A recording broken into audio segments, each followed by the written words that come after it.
সম্মানিত ভাইয়েরা, আমি একটা প্রশ্ন করতে চাই, বলুন তো, মা বড় না বউ বড়? ভালো করে চিন্তা করে কবেন কিন্তু, মা বড় না বউ বড়? ও দেখছে, তা ঠিক আছে। হ্যাঁ, মাহফিলে মা বড়, বাড়িতে বউ বড়। এটা সঠিক না? এটা সঠিক হয়েছে না? দেখেন ঠিক হয়েছে। দেখেন, মাহফিলে আসলে পরে কি বড় হয়? মা বড়।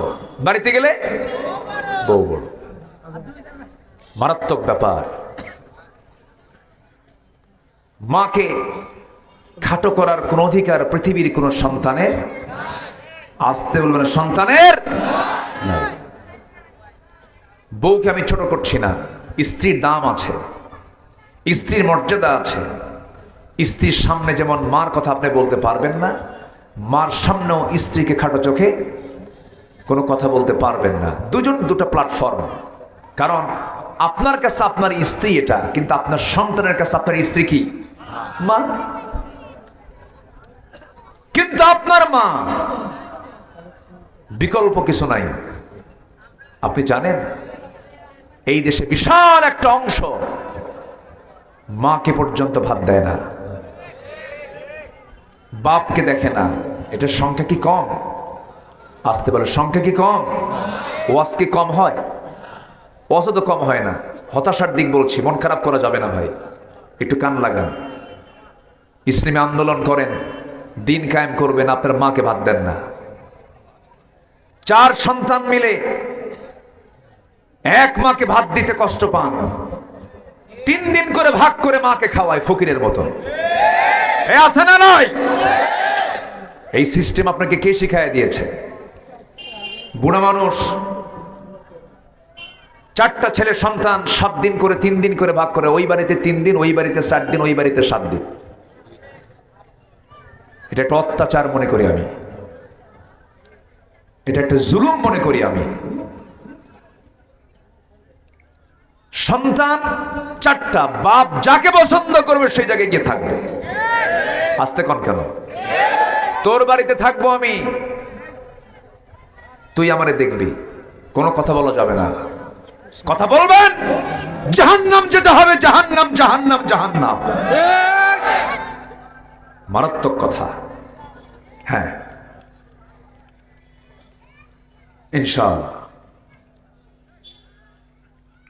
তাহলে আপনি নামাজ পড়লেন, তাহাজ্জুদ পড়লেন, দান করলেন, সদকা করলেন, আপনি পারিবারিক ভয়ে, পারিবারিক চাপে পড়ে, আপনার সন্তানদের চাপে পড়ে, আপনার বউয়ের চাপে পড়ে আপনার মাকে আপনি ভাত দিচ্ছেন না,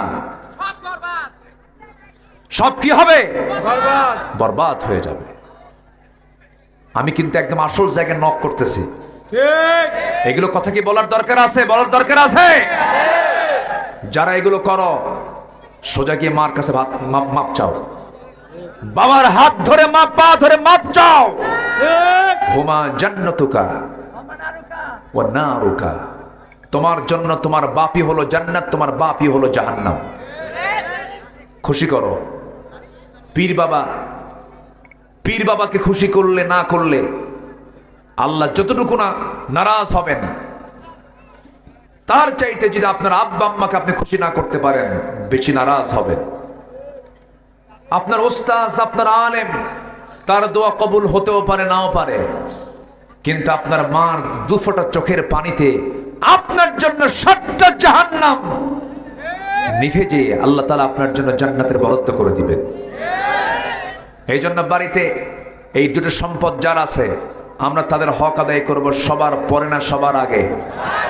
কার ভয়ে? আসতে বলবেন না, কার ভয়ে? আল্লাহর ভয়ে। কোরআনকে প্রশ্ন করুন, কোরআন বলো তো যে আমি আমার কামাই থেকে সবার আগে খরচ করব কার জন্য? কোরআন বলে দিচ্ছে। আল্লাহ রাব্বুল আলামিন বলেন, ইয়াসআলুনাকা মাযা ইউনফিকুন কুল মা আনফাকতুম মিন খায়রিন ফালিল ওয়ালিদাইনি ওয়াল আকরাবিন। জোরে বলুন আল্লাহু আকবার। হে রাসূল, আপনাকে প্রশ্ন করা হবে মানুষ কোথায় খরচ করবে, খরচের খাতগুলো আপনি জানায় দেন। 1 নম্বর খাত হলো সন্তান তার বাবার জন্য আগে খরচ করবে, মার জন্য আগে খরচ করবে। জোরে বলি সুবহানাল্লাহ। তাহলে খরচের খাত আগে স্ত্রী সন্তানের জন্য না বাপ মার জন্য? বাপ মার জন্য। কিন্তু বাড়িতে ছেলে মেয়ের জন্য রুম বরাদ্দ থাকে, আত্মীয়ের জন্য রুম বরাদ্দ থাকে, মেহমানের জন্য রুম বরাদ্দ থাকে, আর বাপ মার জন্য বরাদ্দ থাকে হলো সিঁড়ির তলের রুম। আমি কিন্তু আসল জায়গায় নক করতেছি, আছে কিনা, আছে কিনা, আছে কিনা, আছে কিনা? কেন কেন এগুলো হবে? এগুলো কি ইসলাম শিখিয়ে দিয়েছে? না। আমরা কাকে ভয় করব? আল্লাহকে। আসতে বলবেন না, কাকে ভয় করব? আল্লাহকে। আপনি কি জানেন আপনার মা মুখ থেকে যা বের করেন আপনার জন্য সেটা আইন হয়ে যায়। যেরকম একজন জজ তার চেয়ারে বসে যদি একটা ফাঁসির আসামিকেও যদি বলে দেন বেকসুর খালাস, কিচ্ছু করার নাই, মুখ থেকে তার সেই চেয়ার থেকে তিনি বলে দিয়েছেন, ওটাই কার্যকর। তেমনি মা তার আসন থেকে যা বলেন আল্লাহর কাছে ওটাই হুবহু কোর্ট হয়ে যায়, ওটা রেকর্ড হয়ে যায়। সুবহানাল্লাহ বলবেন না? এত দাম মাকে কে দিয়েছেন? আল্লাহ। বাবাকে কে দিয়েছেন? আল্লাহ। আল্লাহ দিয়েছেন। কোন এক বড় আল্লাহর ওলি, একদম সহি বর্ণনা, সাহেবে জুরাইজ, সাহেবে জুরাইজ এত বড় আল্লাহওয়ালা ছিলেন যে হাদিসে এসেছে তিনি বনি ইসরাইল যুগের মানুষ ছিলেন। তিনি যে দোয়া করতেন আল্লাহর কাছে সেই দোয়াই কবুল হয়ে যেত। সুবহানাল্লাহ। সেই লোকটা একদিন সেজদায় আছেন, তার মা পিছন থেকে এসে ডাক দিচ্ছে, বাজান। উনি ভাবলেন একদিকে আমি আল্লাহর সেজদায়, আরেকদিকে মা আমাকে ডাকে। উনি চিন্তা করে ভাবলেন, না, আমি মার ডাকে পরেই সাড়া দিই, নামাজটাকে পড়ে নেই। মা ওই মুহূর্তে সন্তানকে ডেকে না পেয়ে একটু মনক্ষুণ্ণ হয়ে বললেন, আল্লাহ, আমার সন্তানের জীবনে একটা নারীর অনিষ্টের ছোঁয়া না পাওয়া পর্যন্ত যেন তার মৃত্যু না হয়। একটা খারাপ নারীর অনিষ্টের ছোঁয়া না পাওয়া পর্যন্ত যেন মৃত্যু না হয়। খারাপ নারীর সংস্পর্শে না আসা পর্যন্ত যেন তার মৃত্যু না হয়। এরকম জাতীয় একটা বদদোয়া তার মুখ থেকে বের হয়ে গেছে। চিন্তা করুন, এত বড় আল্লাহওয়ালা মানুষ, আমার নবীর নিজের মুখের বর্ণনা, এটা একদম সহি হাদিস। এটা হঠাৎ করে একদিন গোটা শহরে তুলকালাম হয়ে গেল। কি তুলকালাম? এক নারী বলে ফেললো জামার পেট থেকে যে সন্তানটা হয়েছে এই সন্তানটা হলো ওই সাহেবে জুরাইজ নামক ওই আল্লাহওয়ালা লোকের।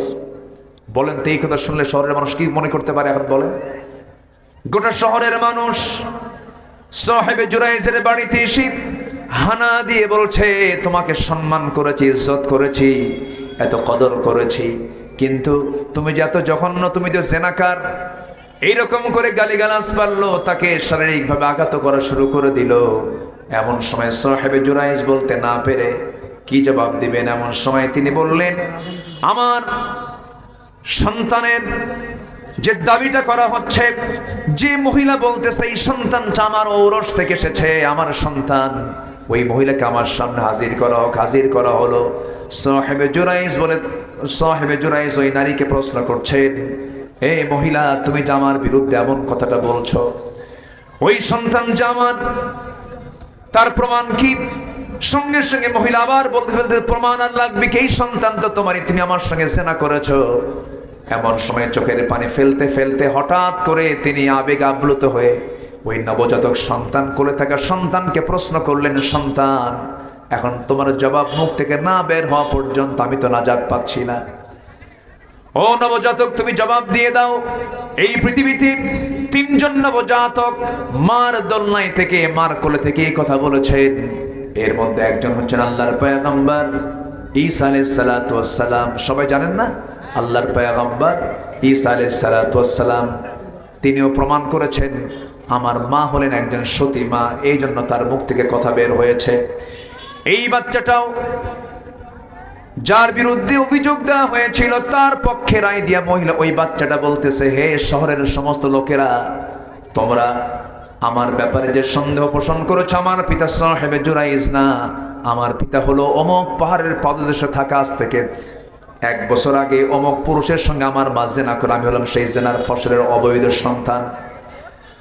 নাজাত পেয়ে গেল সাহেবে জুরাইস, সবার ধারণা ক্লিয়ার হয়ে গেল। কিন্তু মাঝখান থেকে যে এত বড় যে বিপদটা আসলো, কার বদদোয়া? কার বদদোয়া? মায়ের। আমার নবীজি সুন্দর করে ব্যাখ্যা করে দেওয়ার উদ্দেশ্য কি? পৃথিবীর সকল সন্তানরা বাপ মার সঙ্গে কখনো বেয়াদবি করবে না। বাপ মার মুখের কথাটাই আইন হয়ে যায়। এই জন্য একজন বিচারকের মুখের কথা যেমন আইন, তার চেয়ারে বসে, ঠিক তেমনি আমার আব্বা আম্মার মুখের কথাটা কি হয়ে যায়? আইন হয়ে যায়। এই জায়গায় কোনো ক্রমেই কোনো মিসিং করলে তার মুখ থেকে যা বের হবে তাই হবে। ঠিক। আসুন, এই বড় কবিরা গুনাহ থেকে আমরা নিজেকে পরহেজ রাখি। কারণ আমরা ভয় করি কাকে? আল্লাহকে। আসতে বলবেন না, কাকে ভয় করি? আল্লাহকে। আল্লাহকে ভয় করি।